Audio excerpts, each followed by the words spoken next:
നിസ്കരിക്കണം കേട്ടോ. ഏറ്റവും പ്രയാസപ്പെട്ടിരിക്കുന്ന സമയത്ത്, ഏറ്റവും സങ്കടപ്പെട്ടിരിക്കുന്ന സമയത്ത്, എല്ലാവരും ഒറ്റപ്പെടുത്തുന്ന സമയത്ത് നിസ്കാരം മാത്രമേ നമ്മളെ കൂടെ ഉണ്ടാവുള്ളൂ.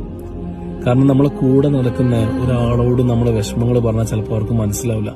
ചിലപ്പം പറയുന്ന സമയത്ത് അവരൊന്ന് കേട്ടിരിക്കും, പക്ഷെ അതിനൊരു സൊല്യൂഷൻ തരാൻ അവർക്ക് കഴിയൂല. എല്ലാ പ്രയാസങ്ങൾക്കും, എല്ലാ കഷ്ടപ്പാടുകൾക്കും, എല്ലാ വേദനകൾക്കും സൊല്യൂഷൻ തരാൻ കഴിയുന്നത് പടച്ച തമ്പുരാന് മാത്രമാണ്. നമ്മളിങ്ങനെ ആത്മാർത്ഥമായിട്ട് ദുആ ചെയ്യുന്ന സമയത്തും വീണ്ടും വീണ്ടും പരീക്ഷണങ്ങൾ വരുമ്പോൾ പടച്ചോന് എന്തുകൊണ്ട് നമ്മളെ ദുആ കേൾക്കുന്നില്ല എന്നൊരു തോന്നൽ നമ്മുടെ മനസ്സിലുണ്ടാവും. ആ തോന്നൽ വേണ്ട. കാരണം ഇത്രയും കാലം നമ്മള് പടച്ചോനെ പേടിയില്ലാതെ എല്ലാ കുരുത്തക്കേടും കളിച്ച് ദുനിയാവിൽ നടന്ന് ചെറിയൊരു പരീക്ഷണം ഉണ്ടാവും. ആ പരീക്ഷണം എന്തിനറിയോ? പടച്ചോനെ ഏറ്റവും ഇഷ്ടമുണ്ടായത് കൊണ്ടാണ്. പക്ഷെ റിസൾട്ട് കിട്ടും.